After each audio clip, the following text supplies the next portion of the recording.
तो दोस्तों कहानी आगे बढ़ती है और लियोन की आंख खुलती है। उसको होश आते ही फ्लैशबैक चलने लगता है। उसे याद आता है कि कैसे वो एम्पायर का सबसे बड़ा एक लेजेंडरी ड्रैगन स्लेइंग हीरो हुआ करता था, लेकिन फिर उसे धोखा मिला और वो ड्रैगन क्लैन का कैदी बन गया। वो आंखें खोलते हुए सोचता है, 2 साल बीत चुके हैं जब से मुझे कैद किया गया था।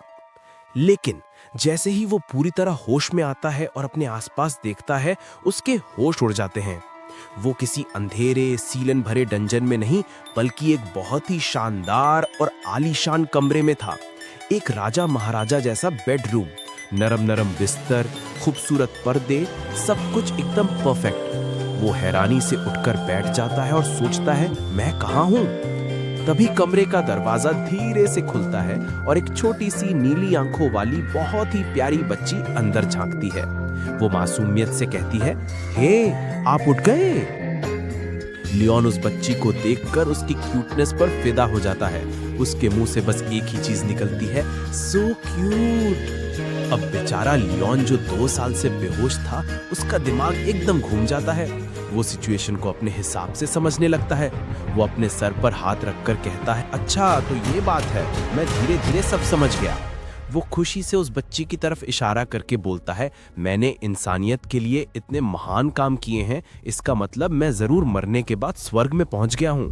और तुम जरूर स्वर्ग से आई एक एंजल, एक परी हो। बच्ची बेचारी कंफ्यूज हो जाती है। वो कहती है, एंजल, वो क्या होता है?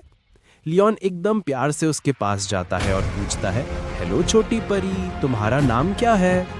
बच्ची खुश होकर अपनी प्यारी सी आवाज में बताती है, मुएन। लियोन हंसता है, मुएन, कितना अच्छा नाम है। फिर उसकी नजर मुएन के बालों पर पड़ती है जो काले और सफेद रंग के थे। वो सोचता है, लेकिन इस परी के बाल इतने अजीब क्यों हैं? मुएन बताती है, मम्मी ने कहा था। ये सुनकर लियोन थोड़ा हैरान होता है, परियों की भी माँ होती है? फिर वो अपना इंट्रोडक्शन देता है, मेरा नाम लियोन है, लियोन कॉस्मोड। ये सुनते ही मुएन उछल पड़ती है, मुझे पता है, लियोन का मतलब लायन होता है, ये भी मुझे माँ ने ही बताया था। और भाई यहाँ से लियोन के दिमाग की बत्ती जलना शुरू होती है। उसको एक झटका सा लगता है। वो घबराते हुए पूछता है, क्या मैं पूछ सकता हूँ कि तुम्हारी माँ कौन है? मुएन खुशी से बताती है, रॉसवाइस। ये नाम सुनते ही लियोन के पैरों तले जमीन खिसक जाती है। उसके कानों में बिजली दौड़ जाती है। रॉसवाइस? वो जोड़ तोड़ करने लगता है, अगर इसकी माँ रॉसवाइस है, इसका नाम मेरे नाम जैसा है, इसके बाल काले और सफेद हैं, तो इसका मतलब मैं इससे पहले कि वो कुछ समझ पाता, उसकी तरफ इशारा करती है और जोर से चिल्लाती है, आप ही मेरे पापा हो।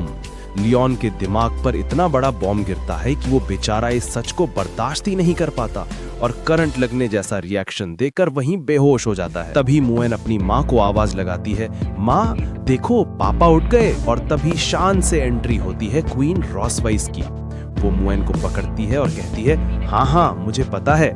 वो लियोन को देखती है जो अब होश में आ रहा था और कहती है, आखिरकार तुम उठ ही गए लियोन। मुएन अपनी माँ से कहती है, माँ, आप पापा के उठने से बहुत खुश होंगी ना, आप तो हर रोज उनसे मिलने आती। रॉसवाइस एक झूठी मुस्कान के साथ कहती है, हाँ बिल्कुल, लेकिन मन ही मन सोचती है, ये बात तो कोई भूत ही मानेगा। फिर वो मुएन से कहती है, मुएन, तुम पहले बाहर जाकर खेलो, मुझे तुम्हारे पापा से कुछ बात करनी है। मुएन के जाते ही कमरे एकदम बदल जाता है। लियोन गुस्से में रॉसवाइस से पूछता है, मुएन, क्या वो सच में मेरी बेटी है? रॉसवाइस शांति से जवाब देती है, और नहीं तो क्या, वो हमारी ही सगी बेटी। लियोन चिल्लाता है, तो तुमने इस बच्ची को जन्म क्यों दिया और तुमने मुझे बचाया क्यों? मैं तो मरने वाला था। इस पर रॉसवाइस एक अजीब मुस्कान के साथ कहती है, तुम पूरे 2 साल से बेहोश थे, तुम्हें क्या लगता है जो कुछ भी तुमने मेरे साथ 2 साल पहले किया, मैं उसे इतनी आसानी से भूल जाऊंगी? लियोन गुस्से में कहता है, तुम्हें लगता है मैं वो सब करना चाहता था? हम दुश्मन हैं, हम कभी एक नहीं हो सकते। रॉसवाइस उसकी बात पर हंसती है और उसे पकड़कर जमीन पर पटक देती है। उसके ऊपर आती है और कहती है, फूलिश, क्या तुम्हें समझ नहीं आता लियोन? ड्रैगन जाति का बदला इंसानों जैसा नहीं होता, हमसे परे होता है। वो अपना असली प्लान बताते हुए कहती है, मैं चाहती हूँ कि तुम अपनी पूरी जिंदगी इस शर्म में जियो और पूरी जिंदगी मेरी वजह से बेइज्जत होते रहो।